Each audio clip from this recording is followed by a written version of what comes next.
Olá, eu sou o pastor Andrés e você está no podcast da CRI Brasil.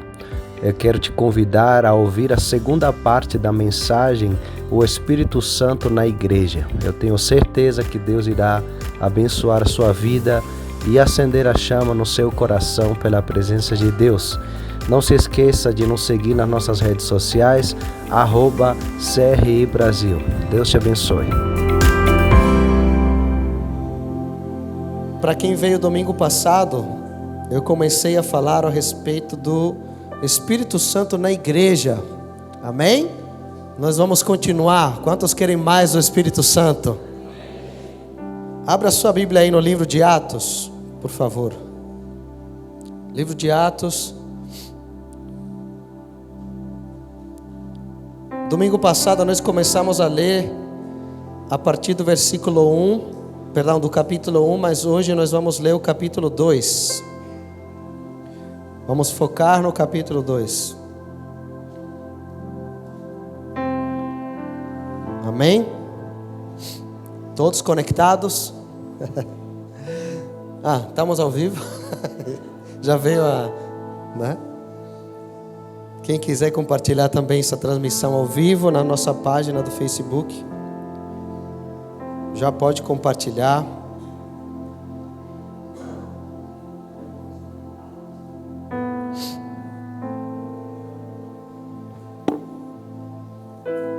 Amém? Vamos ler a palavra do Senhor. E cumprindo-se o dia de Pentecostes, estavam todos concordemente no mesmo lugar, e de repente veio do céu um som como de um vento veemente e impetuoso, e encheu toda a casa em que estavam assentados. E foram vistas por eles línguas repartidas como que de fogo, as quais pousaram sobre cada um deles. E todos foram cheios do Espírito Santo e começaram a falar noutras línguas, conforme o Espírito lhes concedia que falassem. E em Jerusalém estavam habitando judeus, homens religiosos de todas as nações que estão debaixo do céu. E quando aquele som ocorreu, ajuntou-se uma multidão e estava confusa, porque cada um os ouvia falar na sua própria língua. E todos pasmavam e se maravilhavam, dizendo uns aos outros: pois que não são galileus todos esses homens que estão falando? Como, pois, os ouvimos cada um na nossa própria língua em que somos nascidos? Partos e medos, elamitas e os que habitam na Mesopotâmia, a Judeia, a Capadócia, Ponto e Ásia, e Frígia e Panfilha, Egito e partes da Líbia, junto a Cirene, e forasteiros romanos, tanto judeus como prosélitos, cretenses e árabes, todos nós temos ouvido em nossas próprias línguas falar das grandezas de Deus. E todos se maravilhavam e estavam perplexos, dizendo uns para os outros: que quer dizer isto? E outros, zombando, diziam: estão cheios de mosto. Vamos continuar. Pedro, porém, pondo-se em pé com os 11, levantou a sua voz e disse-lhes: homens judeus e todos os que habitais em Jerusalém, seja-vos isto notório e escutai as minhas palavras. Estes homens não estão embriagados como vós pensais, sendo a 3ª hora do dia. Mas isto é o que foi dito pelo profeta Joel: e nos últimos dias acontecerá, diz Deus, que do meu espírito derramarei sobre toda a carne, os vossos filhos e as vossas filhas profetizarão, os vossos jovens terão visões e os vossos velhos sonharão sonhos. E também do meu espírito derramarei sobre os meus servos e sobre as minhas servas naqueles dias, e profetizarão. E farei aparecer prodígios em cima no céu, e sinais embaixo na terra: sangue, fogo e vapor de fumo. O sol se converterá em trevas e a lua em sangue, antes de chegar o grande e glorioso dia do Senhor. E acontecerá que todo aquele que invocar o meu nome será salvo. Homens israelitas, escutai estas palavras: a Jesus Nazareno, homem aprovado por Deus entre vós com maravilhas, prodígios e sinais que Deus por ele fez no meio de vós, como vós mesmos bem sabeis. A este que vos foi entregue pelo determinado conselho e presciência de Deus, prendestes, crucificastes e matastes pelas mãos de injustos, ao qual Deus ressuscitou, desfazendo as dores da morte, pois não era possível que fosse retido por ela. Porque dele disse Davi: sempre via diante de mim o Senhor, porque está à minha direita, para que eu não seja abalado. Por isso se alegrou o meu coração, e a minha língua exultou, e ainda a minha carne há de repousar em esperança, pois não deixarás a minha alma no inferno, nem permitirás que o teu santo veja a corrupção. Fizeste-me conhecidos os caminhos da vida, com a tua face me encherás de júbilo. Homens e irmãos, seja-me lícito dizer-vos livremente acerca do patriarca Davi, que ele morreu e foi sepultado, e entre nós está até hoje a sua sepultura. Sendo, pois, profeta, e sabendo que Deus lhe havia prometido com juramento que do fruto dos seus lombos, segundo a carne, levantaria o Cristo para o assentar sobre o seu trono. E antevendo isto, disse da ressurreição de Cristo, que a sua alma não foi deixada no inferno, nem a sua carne viu a corrupção.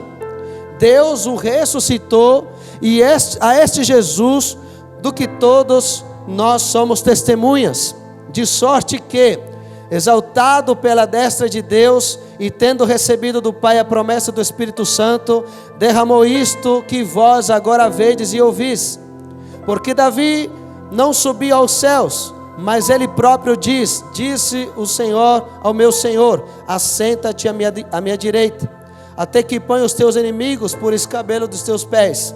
Saiba, pois, com certeza, toda a casa de Israel, que a esse Jesus a quem vós crucificastes, Deus o fez Senhor e Cristo. E ouvindo eles isto, compungiram-se em seu coração e perguntaram a Pedro e aos demais apóstolos: que faremos, homens e irmãos? E disse-lhes Pedro: arrependei-vos, e cada um de vós seja batizado em nome de Jesus Cristo, em remissão de pecados, e recebereis o dom do Espírito Santo, porque a promessa vos diz respeito a vós, a vossos filhos e a todos os que estão longe, a tantos quanto Deus nosso Senhor chamar. E com muitas outras palavras isso testificava e os exortava, dizendo: salvai-vos dessa geração perversa. De sorte que foram batizados os que de bom grado receberam a sua palavra, e naquele dia agregaram-se quase 3.000 almas. E perseveravam na doutrina dos apóstolos, e na comunhão, e no partir do pão, e nas orações, e em toda a alma havia temor, e muitas maravilhas e sinais se faziam pelos apóstolos. E todos os que criam estavam juntos e tinham tudo em comum, e vendiam suas propriedades e bens e repartiam com todos, segundo cada um havia de mister. E perseverando unânimes todos os dias no templo, e partindo o pão em casa, comiam juntos com alegria e singeleza de coração, louvando a Deus e caindo na graça de todo o povo. E todos os dias acrescentava o Senhor à igreja aqueles que se haviam de salvar. Amém? Glória a Deus. Se alguém não tinha lido a Bíblia hoje, já deu a cota, né? Pelo menos você pode terminar o dia dizendo: hoje eu li a Bíblia. Vocês estão me ouvindo aí? Amém? Irmãos, domingo passado eu falei basicamente do capítulo 1 de Atos, onde nós vimos que antes de Jesus voltar ao Pai, ele deixou uma ordem ou orientações aos seus discípulos, dizendo: fiquem em Jerusalém, né? Que a qualquer momento vocês vão receber a promessa do Espírito Santo. E foi isso que eles fizeram. Diz o relato de Atos 1 que eles ficaram juntos, né, na casa de Maria e outras mulheres, outros irmãos, e eles perseveravam em oração, esperando a promessa do Espírito, até chegar a Atos 2, né? Até chegar a Atos 2. Então não é simplesmente que o Espírito Santo veio de repente, senão que houve um preparo para isso. E houve um preparo no coração dos discípulos. Houve um preparo como igreja, porque eles estavam juntos. O Espírito Santo veio sobre 120 discípulos. Alguns estudiosos e historiadores dizem que tinham mais, que tinham aproximadamente 500 pessoas. Então, pense comigo. Às vezes nós somente olhamos para Atos 2 e que o Espírito Santo é a promessa e que nós podemos ser cheios do Espírito Santo, mas esquecemos do preparo anterior. de que é necessário que a igreja esteja unânime, de que é necessário que a igreja esteja em oração, de que é necessário que a igreja esteja no mesmo espírito e que persevere. Amém? Somente assim vem o derramamento do Espírito Santo. Muitas vezes nós tentamos forçar o derramamento do Espírito Santo sobre uma igreja ou sobre pessoas que não têm o seu coração preparado. O Espírito Santo não vem sobre aqueles que não têm sede, irmãos. Isaías diz: derramarei água sobre os sedentos. Quem não tem sede não liga para a água, mas quem tem sede deseja de todo o coração o Espírito Santo. Então por isso que Jesus disse aos seus discípulos: façam isso, provoquem isso, sabe? Acumulem essa sede, essa fome pela presença de Deus, que a qualquer momento acontecerá o derramamento do Espírito, amém? Então nós devemos preparar o nosso coração para isso, para que não somente nós tenhamos uma visita do Espírito Santo, mas Ele venha, e venha uma vez, e duas vezes, e três vezes, e faça desse lugar e do teu coração a sua morada. Quantos querem mais Ele? Então nós precisamos preparar-nos para isso, para que o Espírito Santo esteja constantemente em nosso coração. Olha como veio o Espírito Santo, só lembrando o que eu falei domingo passado. Ele veio como um som, não como um barulho. Presta atenção, não é quanto mais barulho, mais presença de Deus há no lugar. Às vezes o barulho pode ser enorme, mas a presença de Deus não está. Lembre de Elias quando estava na caverna, lembra? E veio a presença de Deus, e veio um vento forte, e diz que Deus não estava no vento forte. E veio um terremoto, e Deus não estava no terremoto. E veio o fogo, e Deus não estava no fogo. Mas veio o quê? O som, ou uma brisa apacível, e Deus estava ali. Vocês estão entendendo isso? Então não é que quanto mais barulho, quanto mais a gente gritar, mais a gente vai sentir Deus. O livro de Salmos também diz: aquietai-vos e saber que eu sou Deus. Tem vezes que vocês vão sentir Deus e vai sentir fortemente a presença de Deus em momentos de quietude, em momentos de silêncio. Nós precisamos entender como funciona, como é o agir de Deus, sobre que tipo de pessoas Deus se derrama, o Espírito Santo vem. Amém? Então não é um barulho, é um som, é algo claro, é algo bom de se ouvir. Amém? Você está aqui, irmão? Está dormindo? Então vamos acordar aí, amém? Glória a Deus. Segundo, ele veio como um vento. Diga se você consegue enxergar o vento, para onde que ele vai, ou se você consegue determinar. Não tem, não temos como. O vento sopra onde ele quer. Então nós não temos domínio sobre o Espírito Santo. Então receba agora, mas se não é agora. Falei para vocês, culto quinta de milagres. E se Deus não quer fazer milagres na quinta? Deus não está em nossa agenda, é a gente que deve estar na agenda de Deus. Deus não disse para os seus discípulos em quantos dias Ele iria derramar o Espírito Santo. Simplesmente disse para eles: esperem. Em outras palavras, vocês que vão esperar eu me derramar, e não vocês determinar quando que vai ser. Amém? Estamos aqui? Enquanto isso, o que nós devemos fazer? Buscar, orar, amar a presença de Deus, desejar em nosso coração que Ele seja derramado sobre as nossas vidas, amém? Glórias a Deus. Agora presta atenção, no versículo 7 você vai perceber, no versículo 12, no versículo 13, que frente àquele derramamento do Espírito Santo, várias reações de pessoas aconteceram. As pessoas foram céticas àquilo que estavam vendo, incrédulas. Amém? foram incrédulos. Eles falaram: o que está acontecendo? O que é isso aí? Né? E todos pasmavam e estavam perplexos. Amém? Veja o versículo 13, por exemplo. E outros, zombando, diziam: estão cheios de mosto. Amém? Você está entendendo isso? Por que eles estavam, o derramamento, ou a manifestação do Espírito provocou essas reações? Porque entenda uma coisa: às vezes nós achamos que são os milagres, as maravilhas, os prodígios de Deus que vão aproximar as pessoas de Deus, e não é assim. Porque olha o tipo de reações que provocou nas pessoas.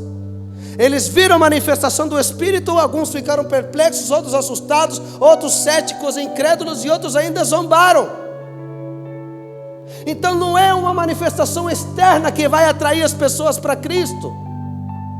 É uma forma de chamar a atenção. É a forma de explicar para eles que Deus é capaz de fazer milagres. Mas nesse momento nós devemos fazer o que Pedro fez. Ele se pôs em pé e começou a pregar o Evangelho. Amém? Então o principal propósito de um culto, ou o principal propósito de uma igreja, não são os milagres e as maravilhas. Não deveriam ser, porque isso não leva a Cristo. O que leva a Cristo é a pregação do Evangelho. Porque se isso, está vendo? É verdade que eu estou falando. A confirmação aí, ó. Veja aqui. Se o derramamento do Espírito Santo tivesse terminado aí, e Pedro não tivesse se levantado para pregar, diga, quem teria aceitado Jesus, ou quem teria encontrado Cristo? Quem? O que levou as pessoas a Jesus? O que levou as pessoas a dizer: como que podemos nos batizar? Eita, você está entendendo isso? Então o que realmente leva as pessoas a Cristo é a pregação do Evangelho, é a pregação da palavra. Eu não digo que Deus não pode fazer milagres, eu acredito fielmente que Deus é capaz de fazer prodígios e milagres, mas isso não é o Evangelho. Isso é um meio para comprovar o poder de Deus, mas o que leva as pessoas a Cristo é a pregação da palavra do Senhor. Amém? Vocês estão aqui? O milagre não pode transformar uma multidão, porque nenhum deles até então foi transformado. Simplesmente provocou várias reações, ficaram confusos. Mas o que os milagres fizeram? Atraíram a multidão. E nesse momento que foram atraídos, Pedro se levantou e fala: agora que é a minha vez. Agora vocês vão ouvir a palavra. Agora eu vou pregar o Evangelho para vocês. Amém? O derramamento do Espírito, queridos, traz uma experiência pessoal e um enchimento do Espírito Santo. Vocês têm que entender que o Espírito Santo já estava no coração dos discípulos. Inclusive o próprio apóstolo Paulo diz em Romanos 8:9: se alguém não tem o Espírito de Cristo, esse tal não é dele. Amém? Então se você é salvo, então você tem o Espírito Santo. Amém? Mas não era disso que o apóstolo Pedro estava falando. Porque uma coisa é você ter o Espírito Santo dentro de você como selo da salvação, e outra coisa é você ser cheio do Espírito Santo. Quantos têm o Espírito Santo selando a sua salvação? Mas o que precisamos? Sermos cheios do Espírito Santo. Porque ser cheio do Espírito Santo é ter a capacitação dele para fazer a obra do Senhor. Ter o Espírito Santo dentro de você, o selo da sua salvação, é você ter a certeza. A palavra diz que o Espírito Santo confirma o nosso espírito que Ele é o nosso Pai, que nós somos filhos de Deus. Amém? Aquele não é o grilo de Pinóquio que fala para você o que é certo e o que é errado, não é a consciência, é o Espírito Santo. Amém? Agora, o que nós precisamos é ser cheios, é colocar o nosso coração como um recipiente para que ele possa encher todos os dias. Amém? Quantos querem ser cheios do Espírito Santo? Aleluia. Eu sei que hoje Deus vai fazer algo tremendo. E eu disse para você, ser cheio do Espírito Santo não tem a ver só com a manifestação. Não é você falar em língua, é você controlar a língua, que é mais difícil. Amém? Falar em língua já está virando até modinha, né? Um imita a língua estranha do outro. Quero ver controlar no dia da raiva, da vontade de voar no pescoço do outro. Aí você vai ver se você é cheio do Espírito Santo ou não. Quando Ele domine você e não você seja dominado pelas suas emoções.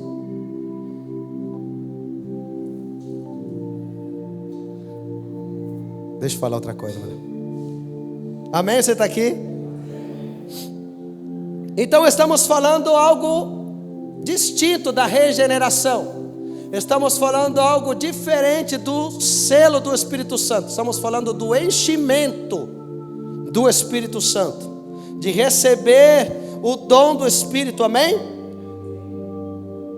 Tem uma frase do pastor Hernando Dias Lopes que ele sempre diz: uma coisa é ter o Espírito presente e outra ter o Espírito presidente, amém? Uma coisa é você ter o Espírito Santo, mas outra é que Ele domine a tua vida, que Ele governe a tua vida.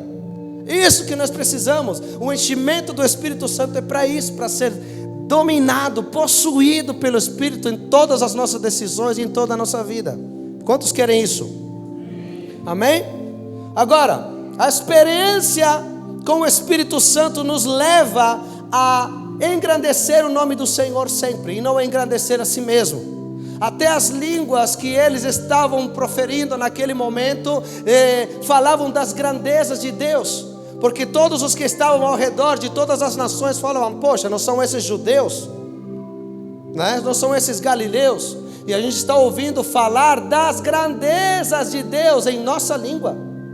Então, irmãos, o enchimento do Espírito Santo não é para se auto-engrandecer.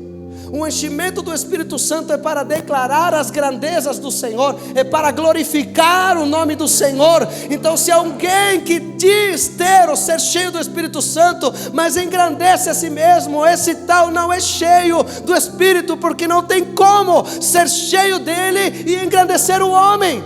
O Espírito Santo, ele vai sempre glorificar a Cristo. O Espírito Santo sempre vai apontar para Jesus.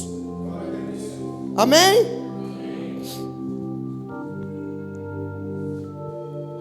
Quando nós somos cheios do Espírito Santo, nós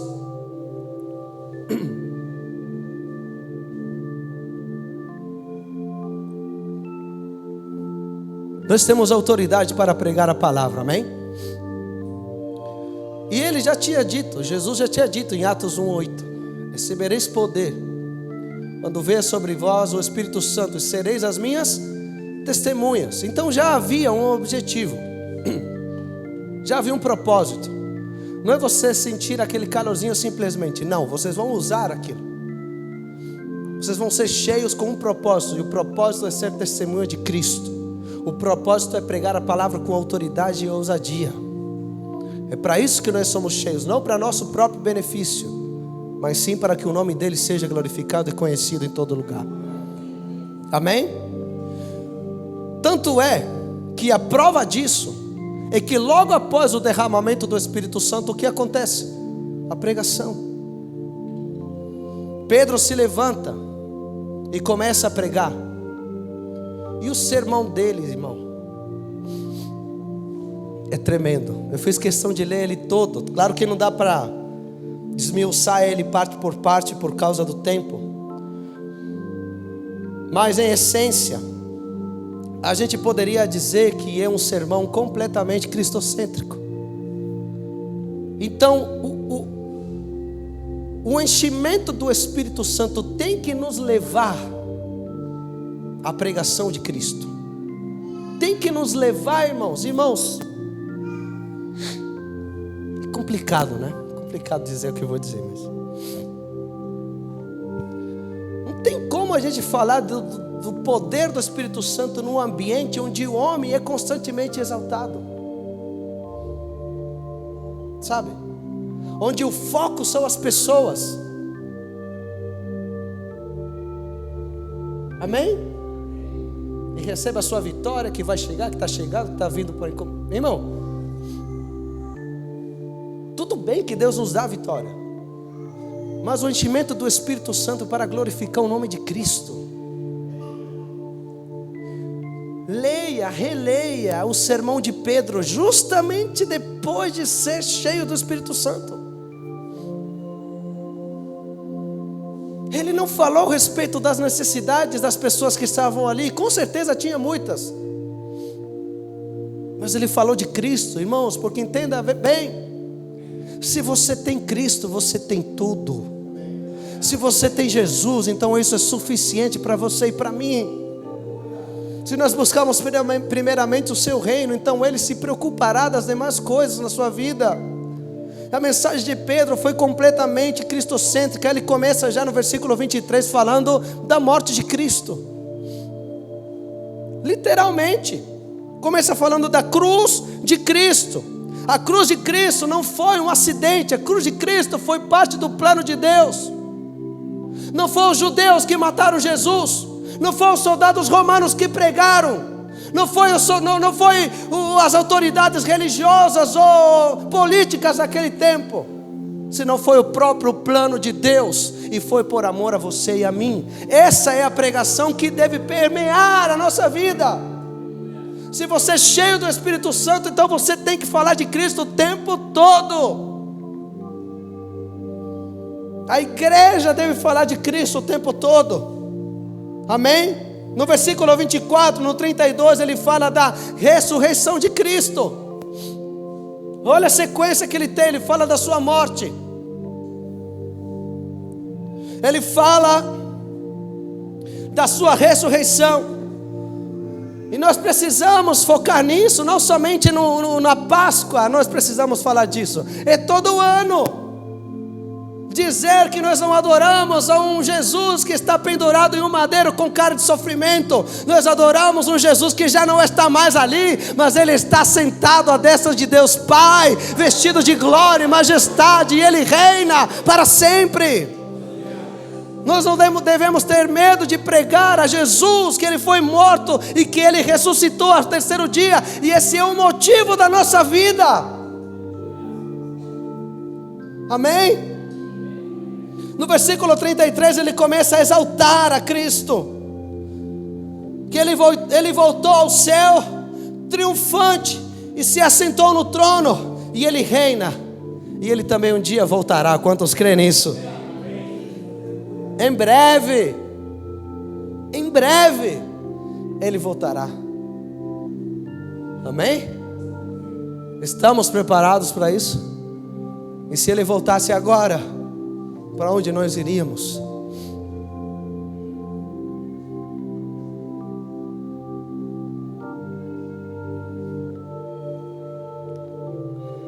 Amém? Você está aqui? Aleluia. A pregação de Pedro foi confrontacional.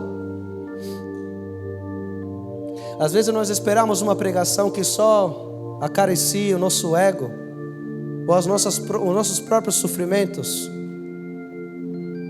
Mas olha o que Pedro diz àquela multidão. Ele fala para vocês no versículo 37: vocês mataram Jesus. Vocês estão entendendo isso? Ele diz: aquele Jesus que foi entregue a vocês, vocês pegaram Ele, crucificaram, mataram Jesus. A culpa é de vocês. Vocês poderiam ter recebido Ele, mas não receberam.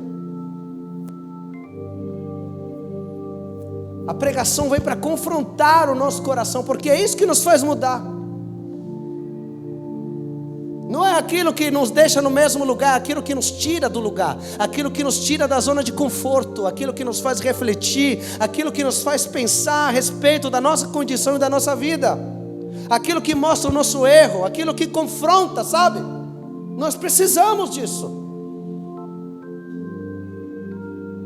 É por isso que nós vemos igrejas fracas, porque as pregações só têm a mensagem de autoajuda, só tem mensagem atingindo as emoções. Então quando alguém vem com uma palavra de confrontação, de correção, então todo mundo fica dodói. O pastor estava bravo hoje, parece. Olha o que ele falou. Não vou mais para a igreja. Irmãos, olha a pregação de Pedro. Todo mundo ali com diversas reações, alguns assustados, outros zombando. Ele fala assim: lembra de Jesus? Então vocês mataram ele.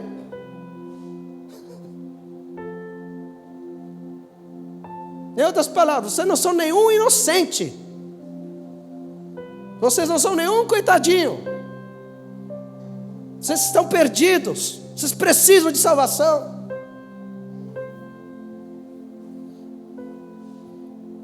Amém? De uma pregação direta, confrontadora. Porque é isso que vai gerar no coração do homem um verdadeiro arrependimento. Um verdadeiro arrependimento. Sabe como nós pregamos hoje? Que parece que o homem faz um favor para Cristo.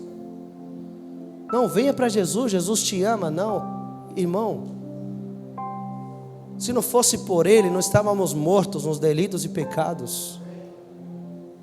Então a gente não faz um favor nenhum para Deus. É Ele que tem misericórdia de você e de mim. É a graça dele que nos alcançou.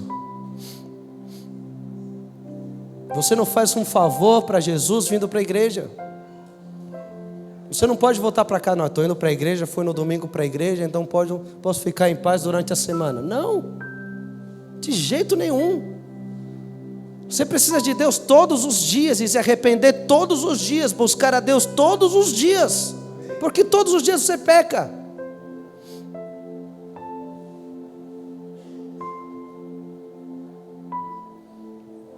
Amém? Pedro foi claro. Antes de falar do perdão, ele falou da culpa. Antes de falar da redenção, ele falou do pecado. Antes de falar da salvação, ele falou para eles que estavam perdidos. Falou da necessidade do arrependimento. Irmão, não tem como alguém entrar para o céu sem saber que é pecador, sem ter a certeza de que isso somos. Ninguém entra para o céu achando que nós somos igualzinho a Deus, sabe? É Deus aqui, eu aqui.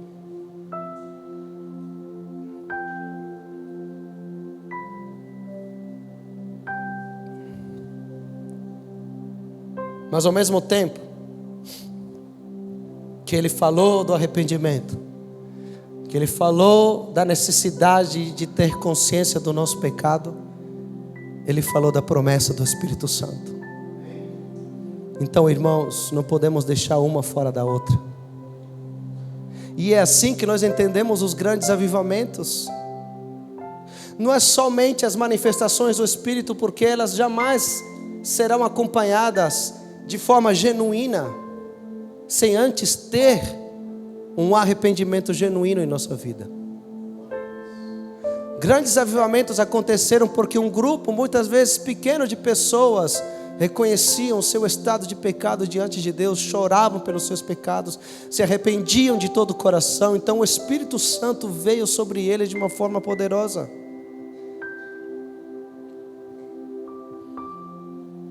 Depois que Pedro passou a mensagem de Cristo, da ressurreição, da redenção, do arrependimento, do pecado, no versículo 38, ele une as duas coisas. Leia comigo aqui. Pedro então lhe respondeu: arrependei-vos, e cada um de vós seja batizado em nome de Jesus Cristo, para a remissão dos vossos pecados. Até ali ele falou disso. Mas logo após ele diz: e recebereis o dom do Espírito Santo. Amém? Olha a necessidade do Espírito Santo em nossa vida.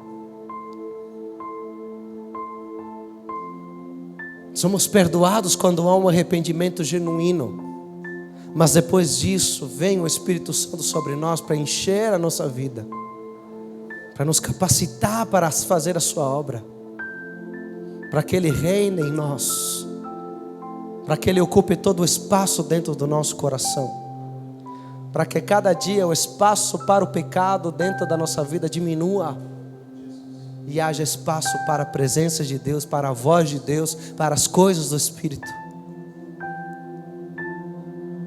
Eu quero ser cheio do Espírito Santo.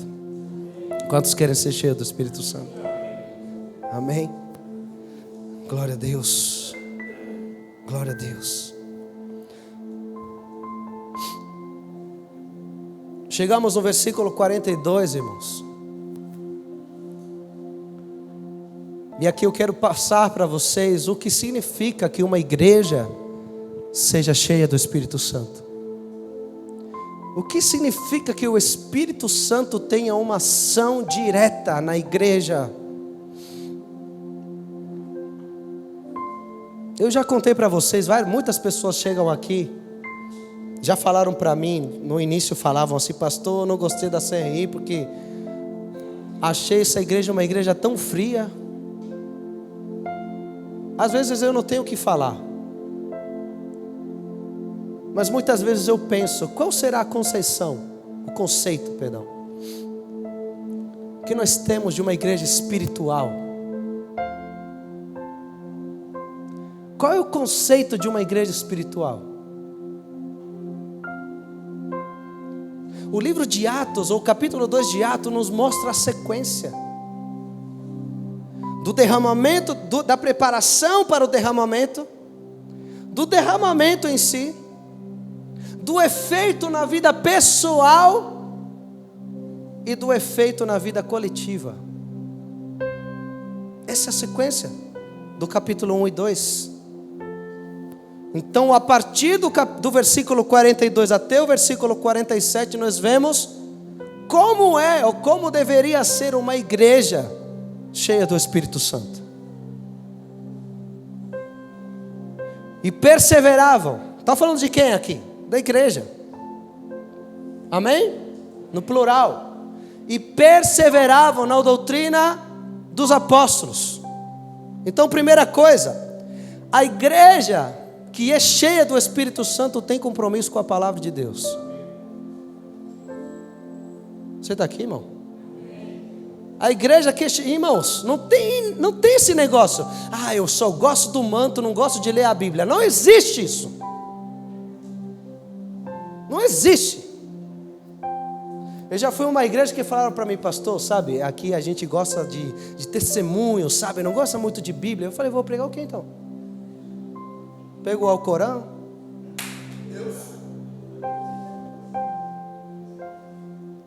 Então conte uns testemunhos para avivar a igreja. Olha. Irmão, presta atenção.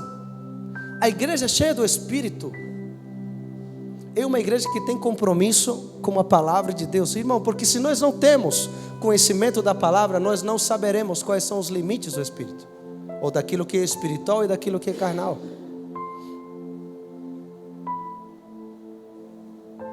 Amém? O próprio apóstolo Paulo fala para a igreja de Coríntios que tinha todos os dons em atividade, mas tinha coisas essenciais que eles não tinham. E ele fala para eles: eu deveria estar falando para vocês como espirituais, mas não, vou ter que tratar vocês como carnais.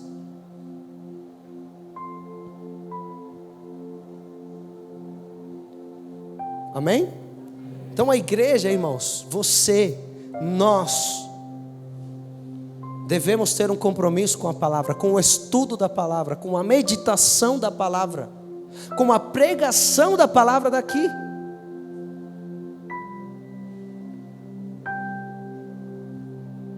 Com a pregação da palavra.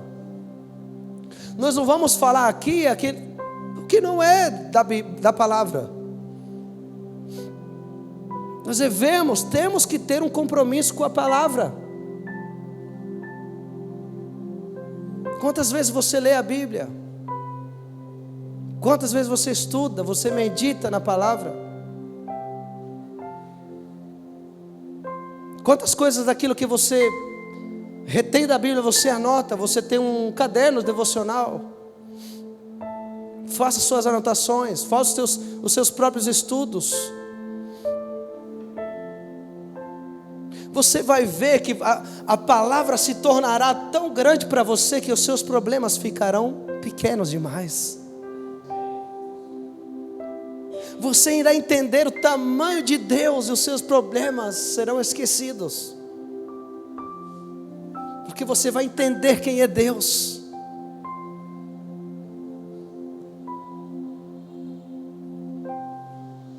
Precisamos estudar a palavra, amém?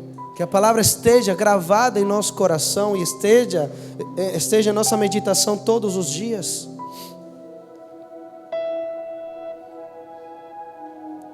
A própria igreja nos mostra aqui que eles tinham prazer de estudar as Escrituras. Eles perseveravam na doutrina dos apóstolos. Então eles ouviam os apóstolos, eles ouviam a palavra de Deus, tinham um compromisso com a palavra de Deus, amém?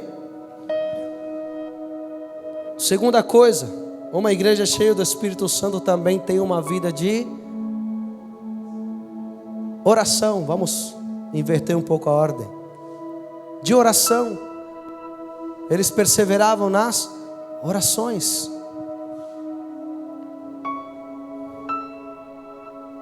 A igreja precisa de uma vida de oração. Irmãos, a gente não ora porque não tem tempo. A gente não deixa de orar por falta de tempo. A gente deixa de orar porque não quer. Porque a gente arruma tempo para tudo.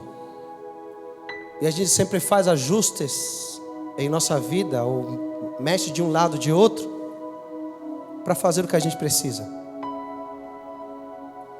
E a oração? Quanto tempo do seu dia você dedica para conversar com Deus? Quanto tempo da sua vida você passa frente à TV? Ou com o celular na mão? Ou fazendo coisas que não têm um resultado eterno, como tem a oração? Quanto tempo perdemos? Eu disse para você, às vezes nós achamos que iremos perder tempo orando, mas perder tempo é deixar de orar. Porque quando você deixa de orar, então você está dizendo para Deus: Senhor, eu me viro sozinho, eu faço tudo nas minhas forças. Mas quando você ora e apresenta tudo diante de Deus, está dizendo: Senhor, o Senhor pode agir, o Senhor pode intervir na minha vida, o Senhor tem toda a liberdade para fazer. Eu dependo de Ti. Você ganha tempo. Você ganha tempo.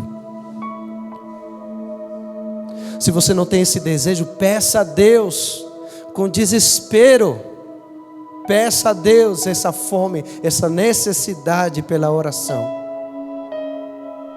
Estude a respeito do tema e mergulhe na oração. Pastor, irmãos, antigamente, ou muitas vezes nós escutamos: se você não orar 2 horas diárias, então você está longe de Deus. Irmãos, comece com 10 minutos. Se você não tem essa prática, comece com 10 minutos de oração todo dia. Quando você se acostumar a orar constantemente 10 minutos, vai para 15. E assim vai. O que você não pode é deixar de orar.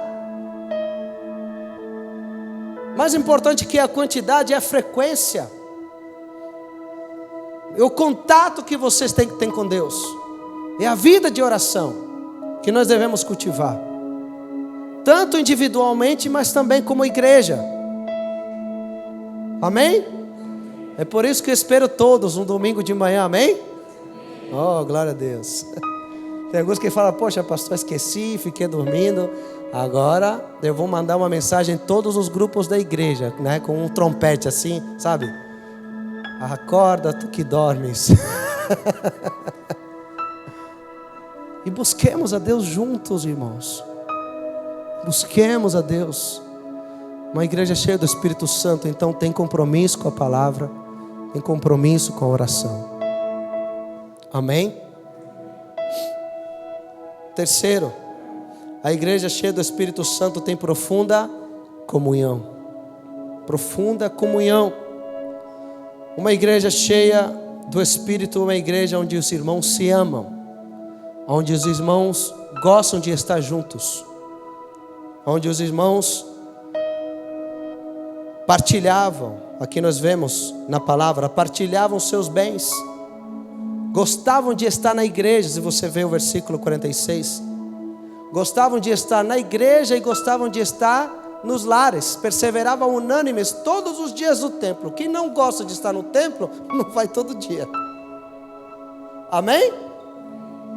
E partindo o pão em casa, comiam com alegria e singeleza de coração.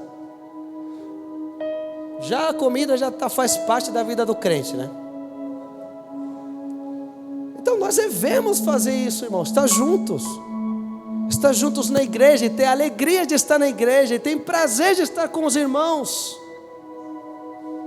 e ter prazer de estar nas casas. Quem já faz parte de uma casa de paz pode dizer o quanto isso é bom, edificante para a nossa vida. Durante a semana a gente já chega com as pilhas como? Quase no finalzinho, e parece que liga na tomada e já carrega. É importante estar juntos, é importante. Quando nós estamos fora da manada, sabe, nós somos um alvo fácil para o inimigo. Mas quando a gente está junto, a gente se fortalece. O amor entre irmãos é extremamente importante. Jamais você pode pensar que você pode tudo sozinho, porque o próprio apóstolo Paulo, em Efésios, diz que nós somos um corpo. E um corpo não se manda sozinho, sabe? O dedo não pode sair andando e falar: daqui em diante eu me viro. Depende da mão, faz parte de um todo. Então você tem algo que o outro precisa, e o outro precisa, ou tem algo que você precisa. Que nós possamos vencer em nome de Jesus qualquer diferença. Que nós possamos vencer em nome de Jesus qualquer prejulgamento, e estar juntos, nos amar de verdade, apesar das diferenças, apesar do passado, sabe? Porque às vezes você fala: não, eu conheci ele quando era do mundo, mas agora não está no mundo, está na igreja. E Deus é bom para transformar. Se Deus deu uma chance para você, por que você não dá chance para as pessoas?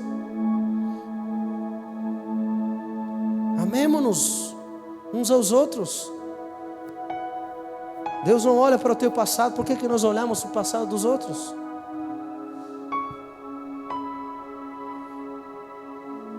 Você está aqui? Então busque, seja parte.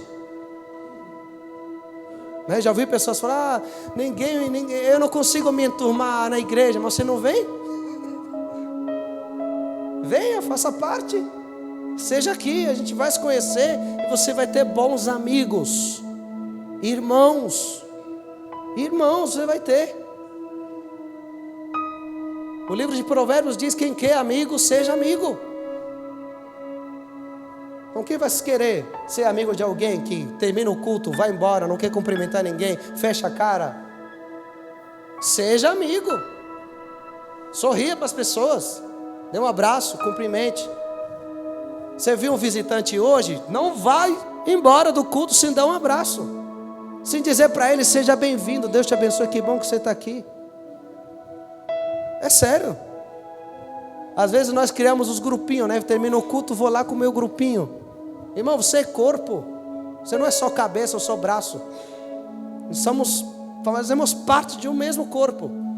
Precisamos nos preocupar uns dos outros, amar uns aos outros. Amém? Estamos aqui, irmãos? Glória a Deus. Versículo 47. Uma igreja cheia do Espírito Santo adora a Deus com alegria e com entusiasmo. Amém? Louvando a Deus. Irmãos, uma igreja cheia do Espírito Santo adora de verdade. Tem como essência a adoração. Então o momento de adoração não é, sabe, um preâmbulo para a palavra. Não, algumas pessoas falam, o momento mais importante do culto é a palavra. Irmãos, o momento mais importante do culto é aquilo que você oferece a Deus. E uma das formas de oferecer algo a Deus é através da adoração. Que o culto não é para você, o culto é para Ele. Amém? A igreja cheia do Espírito Santo teme a Deus. Teme a Deus, versículo 43. E em cada alma havia temor, e muitos prodígios e sinais eram feitos pelos apóstolos. Temor é reverência. Não é medo, isso é outra coisa. O medo não vem de Deus, mas o temor sim, ele vem. Uma atitude de reverência diante dele, e nós devemos preservar. Amém? No mesmo versículo 43, uma igreja cheia do Espírito Santo experimenta os milagres de Deus. Quantos querem ver milagres na sua vida? Através da oração, através de buscarmos a Deus, nós vamos experimentar os milagres do Senhor. Fazem parte sim da nossa vida. Deus é poderoso para fazer. Amém? E por último, no versículo 47, uma igreja cheia do Espírito Santo tem a simpatia, ele cai em graça aos de dentro e aos de fora. Amém? Não é possível uma igreja que seja cheia do Espírito Santo que os vizinhos odeiem a igreja. Não, suporta os crentes. Nós devemos cair em graça às pessoas, que as pessoas queiram o que você tem, que as pessoas queiram ser do jeito que você é, que as pessoas percebam o Espírito Santo na sua vida, a alegria diferente que você tem, inclusive no meio das provações, há algo diferente. Eles não sabem o que é, mas você sabe, o Espírito Santo na sua vida. Quantos querem mais Ele? Amém? E qual é o resultado? O resultado é esse: e cada dia acrescentava-lhes o Senhor os que iam sendo salvos. Sempre me chamou a atenção disso. Sempre chamou a atenção. Porque eles não precisavam evangelizar. Sabe qual era o seu evangelismo? Era cumprir com o que estava versículos mais acima. Enquanto eles tinham um compromisso com a palavra, um compromisso com a oração, viviam, experimentavam a comunhão, tinham temor do Senhor, experimentavam os milagres de Deus, tinham uma vida espiritual, então a igreja se tornava irresistível. As pessoas iam, Deus mesmo mandava. Amém? Nós precisamos, e precisamos muito do Espírito Santo. Amém?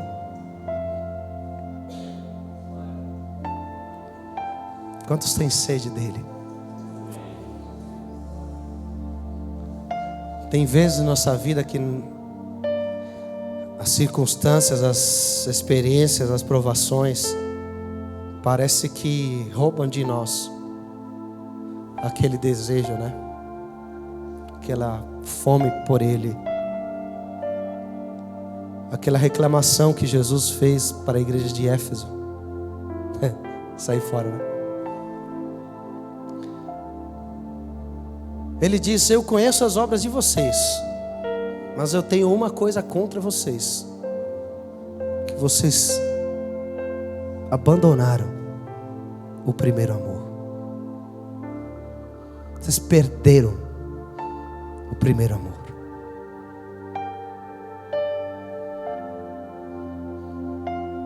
Irmão, vamos recuperar. Precisamos recuperar isso em nós. Quantos já em algum momento da sua vida acordaram de manhã e falaram, sabe, aquele desejo de estar na presença de Deus, que você não via o horário passar, você estava diante dele? Por que nós perdemos muitas vezes isso?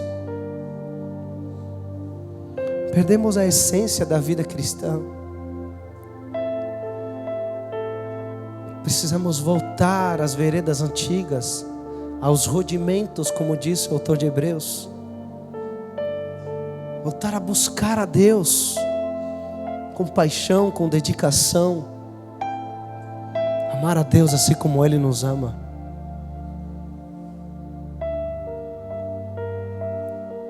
Busquemos a Deus de todo o coração enquanto Ele pode ser achado. Quantos têm fome do Espírito Santo? Amém? Fique de pé, por favor.